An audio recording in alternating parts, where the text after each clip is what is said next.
사랑해, 밥 먹어, 엄마. 어떤 단어가 제일 좋아요? 순위를 먹일 수 있어요, 여기서? 아마 다 똑같을 것 같아요. 근데 제가 선택하라면 엄마라고 하고 싶어요. 엄마가 없어서 그런지. 여러분, 사랑이라는 단어가 들어가면요, 유행가도 다 좋아요. 그러죠? 부르려다 내가 안 불러요, 지금. 찬송가도 마찬가지. 시나 글이나 뭐 소설이나 사랑이 들어가면 다 좋습니다. 자, 신구약 성경 66권 전체는 뭘 얘기하느냐? 하나님이 인간을 사랑하는 얘기를 기록해 놓은 게 전부예요. 그래서 성경 요절이 요한복음 3장 16절 얘기하죠. 하나님이 세상을 이처럼 사랑하사 독생자를 주셨으니, 하나님의 사랑이 얼마만큼이냐? 아예 독생자를 주셔서 십자가에 못 박혀 죽이시기까지, 그리고 급기야 보혜사로 우리 심령 안에 들어오기까지 하나님 자신을 우리에게 디도미 주셔버렸잖아요. 예수님께서도 마태복음 5장 44절에 누구까지 사랑을 하라고 그랬어요? 원수를 사랑하라고 그랬어요. 여러분, 원수 사랑할 수 있어요? 이게 하나님의 사랑이에요. 하나님의 사랑의 기준이에요. 그리고 그거는 명령이에요. 그래서 요한일서 4장 8절에 하나님은 사랑이시다, 하나님 자신이 사랑이다라고 그렇게 기록을 합니다. 그러니까 하나님 니꼬로 사랑이에요. 흔히 기독교를 가리켜 사랑의 종교다, 아예 사랑 그러면 기독교의 트레이드 마크다, 이렇게들 얘기하죠. 그래서 교회 중에는 아예 교회 이름을 사랑교회. 다른 종교를 봐봅시다. 불교에 사랑 뭐 서원, 사랑사, 사랑절, 뭐 큰 사랑절 이런 게 있어요? 없잖아요. 유대교도 마찬가지예요. 뭐 사랑의 회당 이런 게 없잖아요, 성경에. 회계도도 마찬가지. 예루살렘에 큰 돔이 있잖아요. 회계도 돔이잖아요. 사랑의 돔 그런 게 있습니까? 벌써 우리나라에도 여러 개 생겼다고 그래요. 그래서 이런 것만 봐도 확실히 기독교는 사랑의 종교다, 부인할 수 없죠. 네, 한 가지 더 생각할 건, 마치 사랑 그러면 사랑은 기독교만의 전유물처럼 그렇게 오해들을 하고 있는데, 사실 이 세상의 모든 고등 종교가 추구하는 최종 지상의 목표는 어떻게 사람을 사랑할까, 그것이 다라고 해도 과언이 아닐 겁니다. 그러니까 기독교만이 사랑의 종교가 아니라 모든 종교가 다 사랑이죠. 기독교만이 아니에요. 어떤 종교는 다 사랑, 어떤 종교든지 다 사랑이 목적이고 사랑을 목적으로 가르치고 사랑하라고 훈련시키고, 그게 다 종교예요. 목사님들 설교도 마찬가지예요. 이런저런 소리 다 하지만 사랑. 아까 제가 묵도도 고린도전서 13장 묵도했지만 믿음, 소망, 사랑 이 세 가지는 항상 있을 땐 그 중에 제일은 뭐다? 사랑이다. 그래서 사랑으로 결론을 내면 설교도 다 은혜 받고 감사하고, 이게 결국 결론은 사랑으로 맺어지는 거죠. 그래서 이번에 어느 한 교수가 그런 얘기를 하대요. 사랑의 하나님께서 우리가 죄를 지었다고 그래서 포승줄로 꽁꽁 묶어서 유황불이 펄펄 끓는 곳에 그냥 발로 툭 차서 그냥 너 이놈의 새끼 들어가, 그러겠느냐. 사랑의 하나님이 그렇게 얘기를 하시더라고요. 가극에도 그래요. 사랑의 묘약이라는 아리아 중에 한 부분이 있잖아요. 사랑의 능력은 모든 것을 다 이긴다, 그렇게 이해하고 있기 때문에 사랑을 추구하는 데는 누구 하나 예외가 없을 것입니다. 정치도 그렇죠. 이번 정치의 대통령도 내가 원하는 사람은 안 됐어요. 근데 누가 원하는 사람이 됐어요? 하나님이 원하는 사람이 됐어요. 저는 그걸로 그냥 위로받아요. 내가 보기엔 내가 원하는 사람이 대통령질을 해야 잘할 것 같은데. 그래서 때로는 우리나라에 햇볕 정책이라고 하는 것도 있었잖아요. 이런 것도 다 사랑 아니에요? 영화나 연극의 미녀와 야수, 전 책을 잠시 본 적이 있습니다마는 야수를 미녀의 사랑으로 그 사람을 선하게 바꿨잖아요.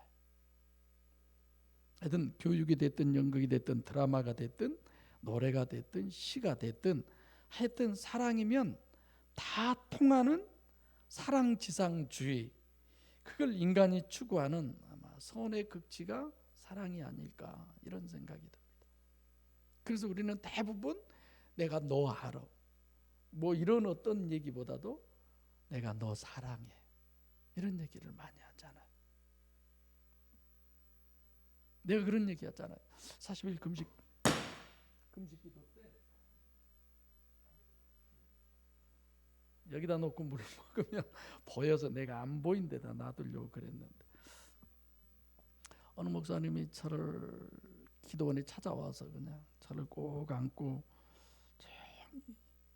묵상 기도를 하더니 기도 끝나고 나서 뭐라고 했다고요? 하나님이 목사님을 엄청 사랑하신답니다. 내가 속으로 원래 나 사랑한 줄 아는데 내가 하나님을 사랑하지 못해서 그렇지. 근데 사랑이 절대로 중요한 만큼 그럼 사랑이 어떤 것이냐? 그럼 사랑이 어떤 거예요? 사랑한다면서요. 여러분도 하나님을 사랑하고 하나님도 여러분을 사랑한다면서요. 서로 또 사랑하는 관계가 있잖아요. 사랑이 뭐예요? 사랑이 사랑이지. 그런 겁니까? 무조건 사랑이면 좋다고 그래서 될 문제가 아니에요. 오늘 본문은 사랑으로 정립한 아주 귀한 내용입니다. 그래서 제목을 성경에 있는 그대로 그냥 제목을 얘기하려고 그러다가 하나님이 그럼 사랑하는 사람이 누구냐? 그래서 하나님의 사랑하는 사람의 대상이 여러분과 저이기를 바라서 하나님이 사랑하는 사람이라는 제목으로 만들었습니다. 하나님의 사랑의 대상이 여러분과 저이시기를 바랍니다. 하나님이 짝사랑하는 사랑의 대상이 아니라 서로 주고받는 관계가 이루어지는 화목한 그런 사랑의 관계가 되시기를 바랍니다. 그래서 첫째로는 1절에 독립단락으로 취급한 것은 요한복음 5장 전체의 죄가 서론이라고 그랬고, 그 다음에 두 번째로는 베세스다 목가에 지난번 두 주에 걸쳐서 38년 된 사람을 고쳐주신 것이 안식일. 그래서 예수님의 유대에서의 공생의 사역의 첫 단추가 안식일 사역이다. 그리고 오늘 이제 사랑론을 얘기하는 거예요. 사랑론으로 안식일 구원을 정립해 주는 것이 본문이다. 이렇게 전체 틀을 일단 딱 갖고 오늘 본문을 보겠습니다. 먼저 우리가 사랑을 생각해 봐야 되겠어요. 자, 사랑의 사전적 의미는 뭐 희생하고 베풀고 뭐 여러 가지로 얘기했는데 종합해 보면 사랑은 주는 것, 아낌없이 주는 것. 이거 복음성가죠? 네. 그래서 그 사랑이 뭐냐? 기부가 사랑이다. 네. 그렇게 표현해도 틀리지 않을 거예요. 그래서 사랑은 철저하게 이타적이지 이기적 그런 요소가 아니다. 그래서 사랑은 주는 것, 받는 것이 아닌 이런 얘기죠. 여러분 물어볼게요. 사랑을 주는 게 좋아요? 받는 게 좋아요? 대상에 따라 다릅니까? 이렇게 대답할 줄 알았어요. 어떤 사람은 내가 주는 게 좋고 어떤 사람은 그 사람이 나를 사랑해 주는 게 좋고.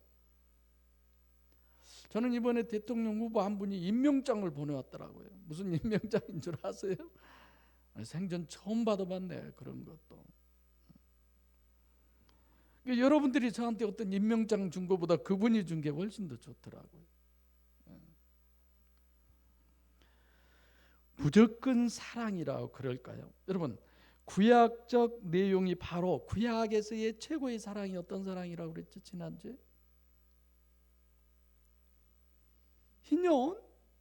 희년의 사랑, 모든 거 다 줘요, 아낌없이. 그러니까 네가 선하고 악하고 뭐 잘하고 못하고 이런 거 소용없어요. 무조건적 종이 자유자가 되고 자기 재산 다 다시 자동으로 돌려받고 얼마나 좋습니까? 그래서 본문을 안식일 구원을 전제로 생각하시라고 사랑을 정립하는 데 있어서 희년처럼 사랑의 개념을 참 우리에게 잘 정립해 주는 그런 내용이라고 봅니다. 희년의 사랑은 무조건 사랑이죠. 오직 기부, 주는 쪽. 그래서 희년의 사랑, 희년의 구원 이렇게 얘기할 수 있어요. 자, 우선 사랑은 주는 것이다. 그러려면 주려면 뭐 해야 돼? 사랑은 주는 것이다. 그러려면 그 사랑의 절대적 조건이 있어요. 주려면 내가 있어야 주죠. 없으면 어떻게 주겠어요? 저는 와서 교수로 뭘 해주라 자신만만해요. 근데 또 거기서 어떤 기준을 가지고 이런 부분만 전해주라 또 그래야 돼요. 그러면 여러분, 우리가 사랑을 하려면 가장 먼저 있어야 사랑을 할 수 있고, 또 두 번째 조건은 사랑을 하려면 능력이 있어야 돼요.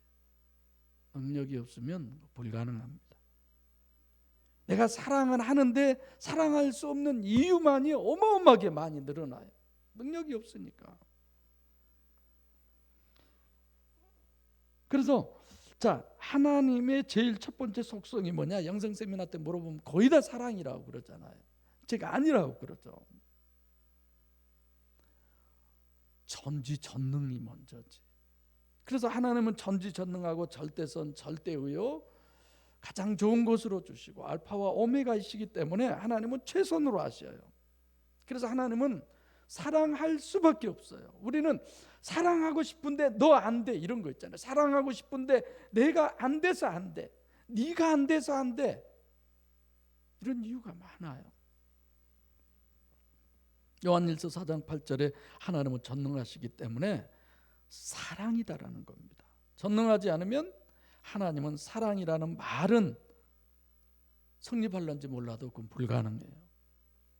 그래서 사랑은 기부고 주는 것이니까 주지 못하면 능력이 없는 거잖아요. 그래서 사랑은 능력이 없으면 불가능한 거예요. 세 번째 요소는 사랑은 일방적으로 주는 게 맞습니까? 아니, 사랑은 어떤 대가를 바라고 주면 사랑일까요? 사랑이 아닐까요? 네?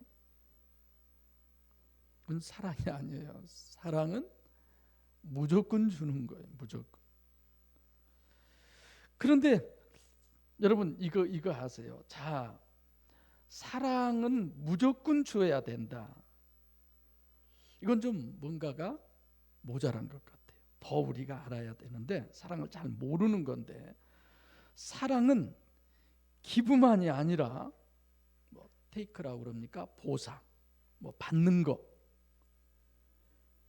이것이 서로 있어야 돼요. 사랑하면 상대방을 내가 소유하고 싶잖아요. 그게 사랑이지 그냥 주기만 하는 것은 그건 아직 사랑이 좀 덜 있는 것 같아요. 여러분 생각해 보세요. 예수님도 성경도 내 이웃을 너 자신과 같이 사랑하라, 생명부지의 사람을 사랑하라는 거 아니에요. 그러니까 잘 모르는 사람한테 사랑해 이런 소리 하면 안 돼요. 예수님도 어떤 사람을 사랑하라고 그래요? 분명히 예수님께서 말씀하신 것은 내 이웃을, 한계가 정해져 있어요. 그리고 제2계명에서 전능하신 하나님은 어떤 하나님이에요? 질투의 하나님이에요. 사랑의 반대가 있어요. 미움, 질투. 질투가 없는 사랑은 사랑이 아닙니다. 그러니까 하나님은 사랑임과 동시에 질투의 하나님이셔요. 자, 그래서 사랑은 기부만이 아니요 테이크의 조건이 있어야 진짜 사랑, 받고 싶은, 그것이 성경이 증가하고 있는 사랑이고 실제 사랑입니다. 그리고서 이제 인간이 얼마나 어디까지 사랑을 할 수 있느냐, 이거 좀 생각해 보게. 우리는 사랑을 한다는 말은 사랑을 내 입맛에 맞게 하는 것이 사랑입니까? 사랑을 받는 사람의 입맛에 맞게 사랑을 해줘야 합니까? 어디가 기준이에요? 받는 사람에게 맞게 줘야죠. 자기 어머니가 심한 당뇨에 걸려서 어려움을 당하고 있어요. 근데 철모른 자식이 엄마 사랑한다고 지가 아주 좋아하는 초콜릿을 엄마한테 선물해가지고 엄마 먹어봐 그래서 엄마한테 억지로 먹여요. 그건 아니잖아요. 애기 입장에서는 사랑이지만 엄마 입장에서는 지금 독약을 먹이는 거예요, 자기한테. 그래서 인간은 가시적 결과만이 기준이에요. 인간은 철저하게 자기 기준이에요. 그래서 여러분들과도 가끔 이렇게 대화를 해보면 자기 기준인 것을 깨닫고 이렇게 돌아서고 방향을 하나님 쪽으로 향하고 이런 부분이 참 감사하더라고요. 내가 이런 생각이었는데, 이런 마음이었는데, 이런 거. 그래서 성경이 증거하는 바는 인간이 일방적으로 사랑할 수 있는 사랑의 극치의 의미가 뭐냐? 그건 희년까지의 사랑이에요. 그러니까 우리가 사람을 잘못하면 나는 사랑했는데 자칫 잘못하면 상대방은 생명을 잃게 되는 거예요. 중요한 얘기예요. 그래서 여러분들이 자식을 낳고 자식을 사랑하고 하나님 앞에 내가 정말 어떤 소명을 받았는가를 아셔야 돼요. 여러분 자녀를 어떤 사랑을 하세요? 그저 먹을 것, 입을 것, 마실 것 그거 풍족하게 해주고 사랑한다고 그래서요. 자식 낳아서 영원한 지옥에 집어넣으면 어떻게 하시려고? 쉽지 않아요. 정말 기도하셔야지. 그 다음에 인간은 이렇게 가시적 결과만이 기준인과 동시에 두 번째로는 인간은 실제로 자기도 버틸 수 없는 게 인간이에요. 내가 약한데 나도 버티지 못한데 내가 누구를 사랑합니까? 그래서 제가 한때 여러분들에게 죄송한 마음으로 그랬잖아요. 정말 내가 생각한 그만큼에 미치지 못한 그걸 사랑한다고 말할 수가 없어서 사랑하는 목양교회 성도 여러분 이렇게 못한다고 제가 그랬잖아요. 로마서 7장 24절에 사도 바울이 그러잖아요. 오라 나는 공고한 사람이로다. 누가 이 사망의 몸에서 나를 건져내리? 나도 안 되는데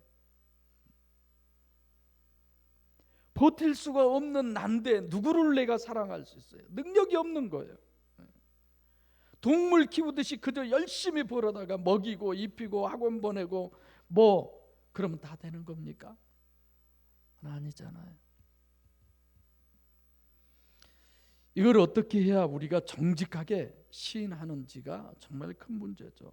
전지전능하시고 절대선 절대의이신 그런 하나님 외에는 아무도 사랑할 수 없다는 것을 시인하셔야 합니다.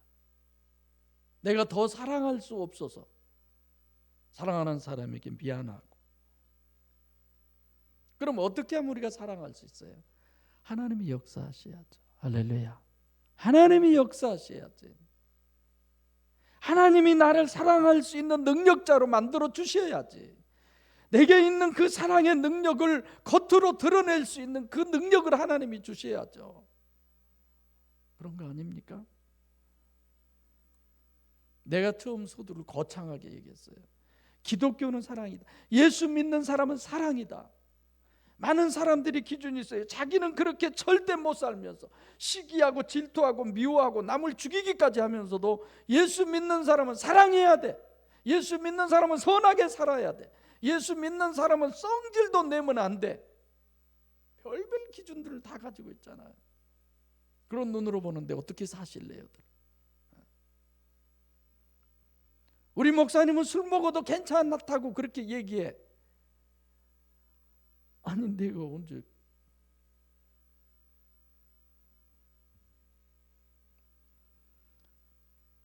그래서 고린도서 13장 3절에 내게 있는 것을 다 팔아서 가난한 자를 구제하고 그리고 네 몸을 불사르게 내어준지라 할지라도 사랑이 없으면, 네 안에 하나님이 없으면 아무 소용없다 했잖아요. 또 지금 앞선 단락에 주님이 실로암 못에서 38년 된 사람을 고쳐주시는 사람, 그것 가지고 됐습니까? 안 됐잖아요. 안식일 사랑, 안식일의 구원의 완성, 결국은 오순절 사랑이에요. 본문은 안식일 구원론의 희년으로 이사야서 61장 또 누가복음 4장 18절 메시아의 사랑으로, 아까 이라 집사님 이런 부분 구절 갖고 기도하던데, 오순절의 사랑, 하나님의 사랑이어야만 가능합니다. 손장원 목사님이 어떻게 자기 두 아들을 죽인 그 자식을 양자로 삼을 수 있어요? 우리나라에서는 별로 인기가 없지만 외국에서는 사랑의 원자탄이라고 그래요. 그분을. 대단하잖아요. 사람의 힘으로 그게 가능하겠습니까? 내가 밀었던 대통령 후보가 대통령이 안 되니까 심기가 불편해지는데 자기 두 아들을 죽였어요. 그게 말돼요? 어떻게 그 자식을 양자로 삼아서? 그분이 목사가 됐어요.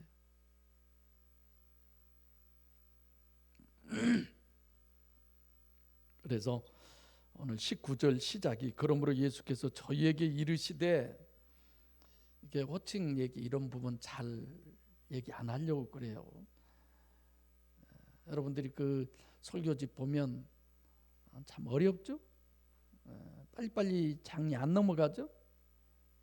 답답하고, 또 그런가 하면 또 저한테 전화해서 목사님 너무너무 은혜가 돼요 이런 소리 들으면 또 너무 좋고, 그래서 내가 그래, 그것도 하나님이 역사하시는구나.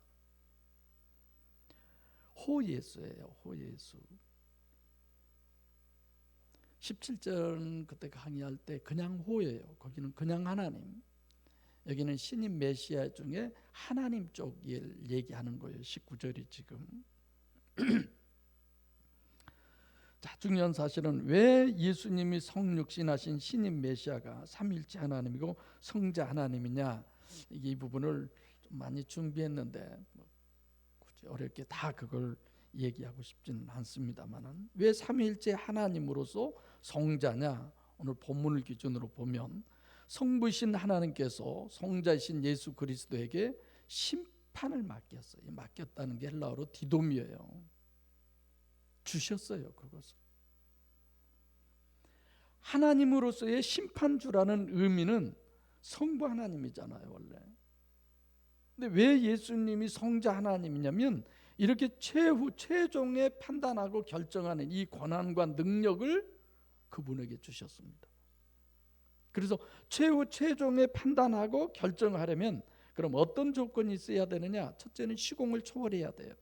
그러잖아요. 처음부터 끝을 다 보시려면. 그리고 두 번째로는 분별력이 뛰어나야 돼요. 뭐라고 했다가 아니면 말고, 절대 그래서는 안 됩니다.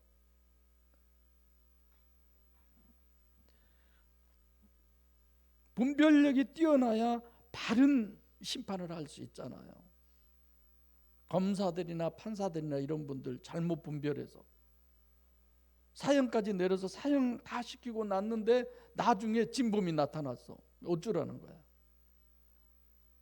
지금 우리나라 그런 거 많잖아요. 지금 너무 한쪽으로 치우쳐서 재판을 해가지고 이제 와서 그걸 다시 회복하고, 오늘 우리 역사의 부끄러운 일이죠. 지금 이 정권에 그런 일이 없기를 우리가 기도해야 되지만,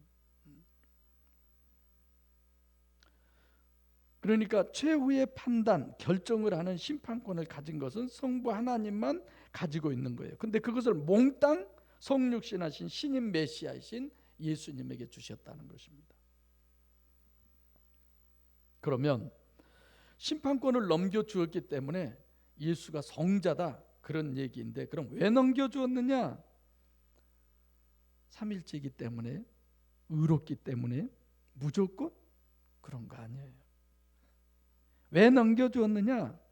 오늘 본문 제목이 뭐예요? 하나님이 사랑하시기 때문에. 하나님이 사랑하시기 때문에 여러분과 제가 심판의 그 과정을 거치지 않고 천국으로 들어갈 수 있습니다. 하나님이 사랑하시기 때문에 오늘의 나라고 하는 존재가 있는 거예요. 여러분, 내가 악교 가려고 할 때 목사님 몸도 아픈데 뭐 배울 거 있다고 다니세요? 그래서 안 다녔어요. 그럼 나라고 하는 가치는 거기뿐 있잖아요. 물론 제가 세상적 가치 기준을 얘기하는 건 아니에요. 그러나 내가 뭔가를 더 가지고 있으니까 가치가 인정되잖아요.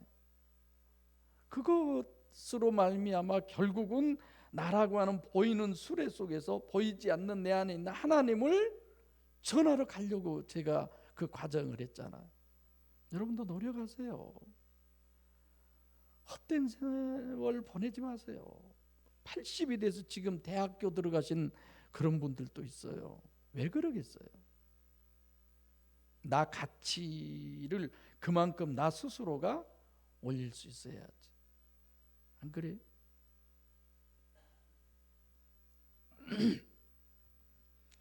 자, 왜 넘겨주었느냐? 오직 하나, 성부 하나님이 성육신하신 신인 메시아를 사랑하셔서 심판권을 몽땅 넘겨주셨던 거예요. 그래서 성부 하나님이 성자 하나님이신 호 예수를 왜 사랑하느냐? 사랑하는 이유가 있어요. 무조건적 사랑이 아니에요. 거기 써 있어요. 다. 내가 코인원이 할 때 여러분들에게 늘 의문점을 찾으라고 그러잖아요. 왜 그러겠어요? 의문점을 찾다 보니까 본문에 보이는 거야. 이 말씀이구나. 이 말씀 때문이구나. 그게 본문의 논리예요. 하나님이 사랑을 하는데 필레오예요. 필레오 사랑을 해요. 하나님이 필레오하는 게 19절부터 20절 여기 보면 하나님이 보여주신 것을 그대로 하기 때문에 사랑을 하는 거예요. 19절에도 내가 진실로 진실로 너에게 이르노니 아들이 아버지 하시는 일을 보고 블레뽀예요. 우리에게 보이는 것처럼 보여주시는 거예요.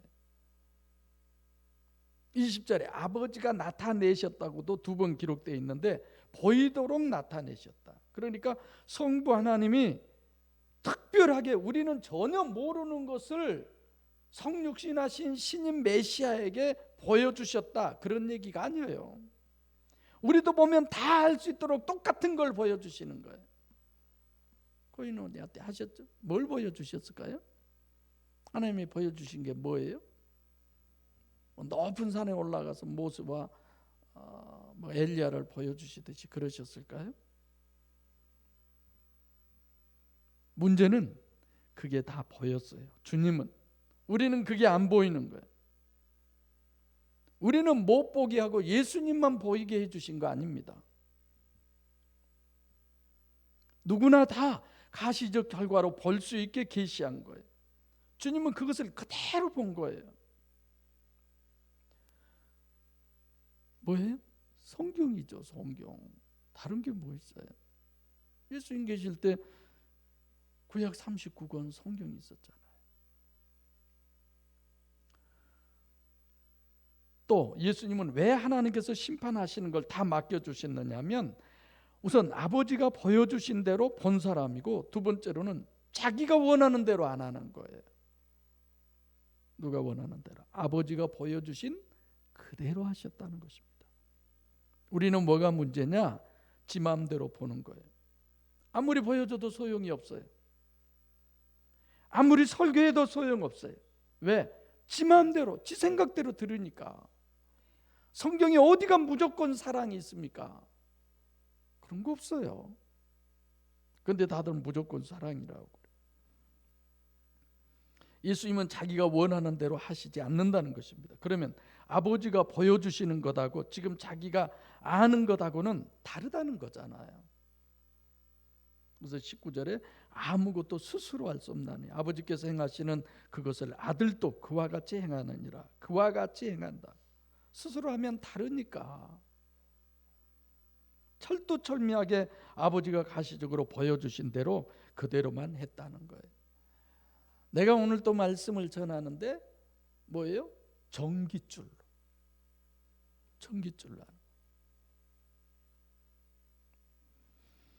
그래서 24절에 공경이라고 하는 티마오라고 하는 이 단어를 4번이나 얘기를 해요. 다른 것이 아니라 바로 공경하기 때문이다. 자기 뜻이 아니에요. 하나님을 공경하는 거예요. 사람한테는 개판치면 좀 어때요? 괜찮아요. 사람한테. 하나님한테 개판치니까 문제지. 안 그렇습니까? 소금가마니를 물로 끌고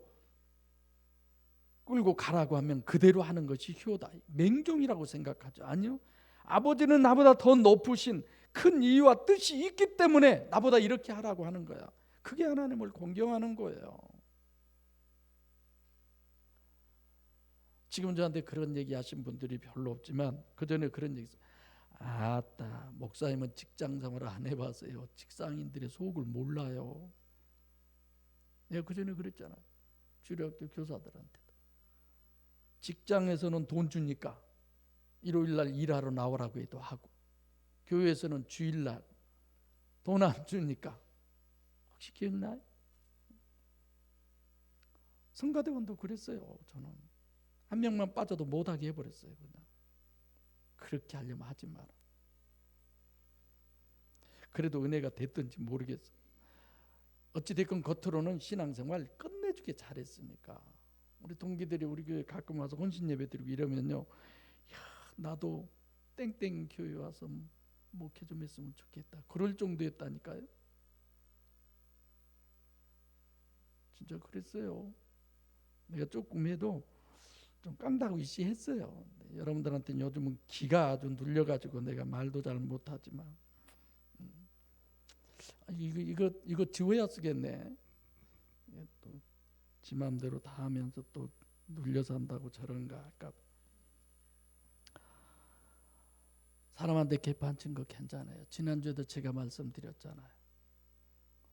하나님께는 정말 공경하는 여러분과 제가 되시기 바랍니다. 네. 여러분들에게 여쭤볼게요. 아까도 얘기했지만 코이노니아 때 하나님이 보고 들은 그런 모든 것이 뭐라고 성경이라고 얘기한 적 있습니까?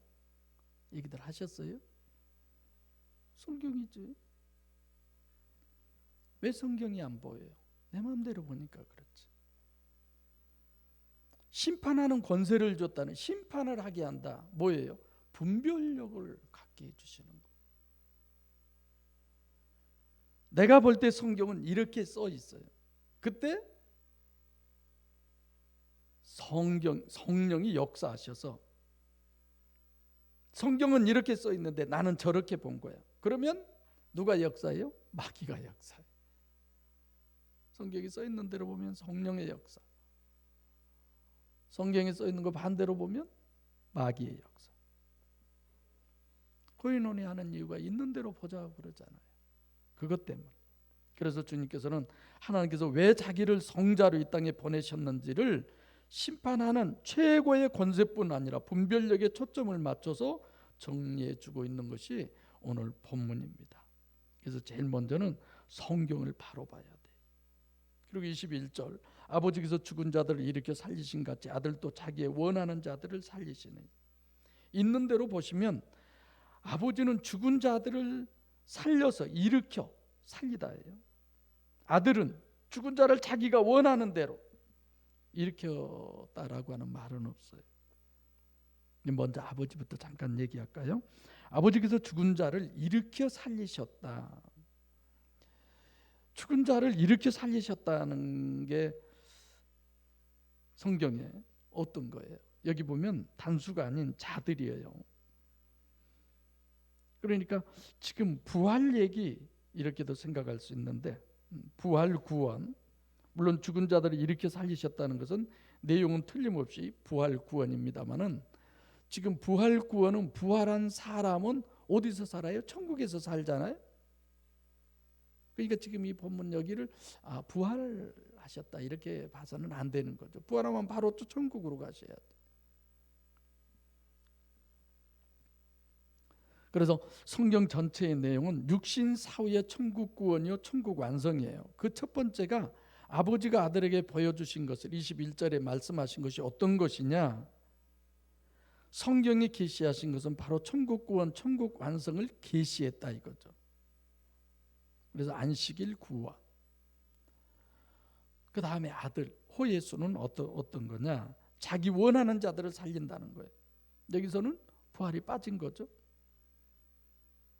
그러니까 심판하는 권력이 있는 것뿐 아니라 분별력이에요. 아들이 이 땅에 와서 하실 일은 심판의 분별력을 왜 주었느냐 하면, 구원이 바로 분별력을 회복시키는 게 구원이에요.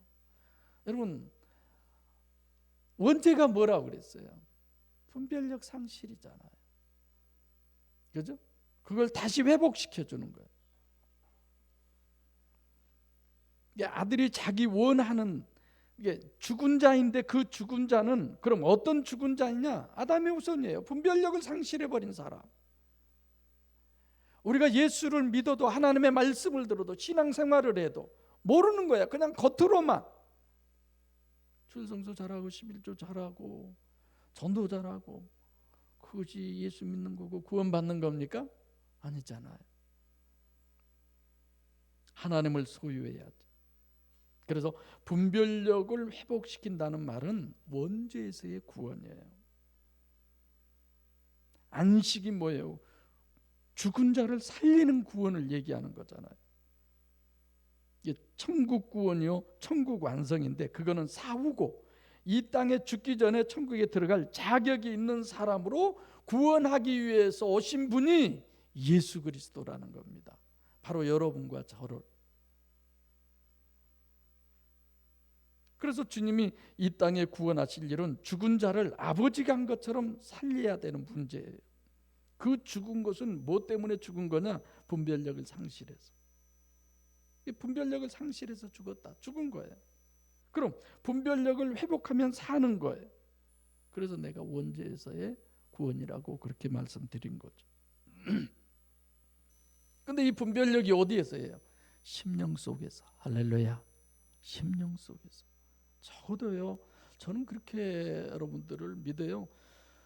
심령에 관심을 갖고 심령을 늘 고민하고 심령을 보고 사는 사람, 그게 우리 목양교인들이에요. 능력은 위에서 성육신하신 신인 메시아가, 누가복음 4장 18절이죠. 오신 주님은 베데스다 못가에 가서 38년 된 사람을, 그에게 사랑을 베푸셨어요. 구원하셨어요. 그리고 주님이 이제 나았으니 더 심한 것이 생기지 않도록 다시는 죄를 범치 말라가, 지금 네가 죄인 상태를 계속 이어가지 말라는 얘기잖아요. 하나님이 사랑하시는 사람은 내가 의인이니까 사랑하는 거 아니에요. 우리는 자꾸 내가 죄 안 짓고 선하고 의로우니까 하나님이 나를 사랑하고 나에게 복을 주시고 하나님의 자녀이기 때문에 돈도 잘 벌게 하고, 누구는 암병에 걸렸는데 나는 감기도 안 걸리고, 그런 거 아니에요. 하나님이 사랑하는 사람은 누구를 사랑하느냐? 하나님을 공경하는 사람을 사랑합니다. 할렐루야. 성자 예수로 공경하는 사람, 오직 인격적 화목만을 하나님, 그 하나님만을 원하는 그 사람. 그래서 화목을 하려면 빌립보서 2장 3절에 나보다 다른 사람을 더 나았게 여겨야 돼. 그 사람이 더 훌륭하게. 왜 다른 사람하고 화목하지 못하느냐? 별것도 아닌 것, 이렇게 상대를 취급하니까 그래요. 내가 너보다 잘났어, 이래봬도 내가 너보다는 더 잘, 그러니까 화목이 안 되죠. 저만 잘났으니까. 그래서 절대로 교만한 사람은 구원 못 받아요. 교만은 패망의 선봉이라고 그랬잖아요. 남을 나보다 낫게 여길 수 있는 마음이 우리에게 있어야 합니다. 그래서 민수기 12장 3절에 이 사람 모세는 지면의 모든 사람보다 온유함이 승하다고 그랬어요. 가장 겸손하기 때문에 하나님이 모세를 최고의 지도자로 세우신 거예요. 요한일서 4장 20절에 보이는 형제를 사랑하지 않으면서 어떻게 보이지 않는 하나님을 사랑한다고 그러느냐? 하나님을 사랑하는 사람은 있는 대로 보는 사람이에요. 보이는 대로 있는 대로 자기는 전깃줄에 불과한 거죠. 그래서 이런 내 심령 속의 분별력, 원죄로 죽은 나를 살리신 그 분별력의 능력이 여러분과 제 안에 있을 때 갈라디아서 5장 22절 말씀처럼 사랑과 희락과 화평과 오래 참음과 자비, 양성, 충성, 온유, 절제, 이런 열매가 풍성하게 맺어지는 그 예수 그리스도의 삶을 살아내리라 믿습니다. 하나님께서는 여러분과 저를 여기까지 인도하셨잖아요. 예수님처럼 정말 나 자신을 부인하고 전깃줄처럼 어린아이처럼, 그래서 하나님이 보여주시는 대로 그대로 믿고 그대로 받아들임으로 말미암아 하나님의 능력으로 이 세상에서 승리하시고 하나님의 사랑으로 저 천국에서 영원히 지금도 마찬가지 공경하는 여러분과 제가 되기를 소원합니다. 기도하겠습니다.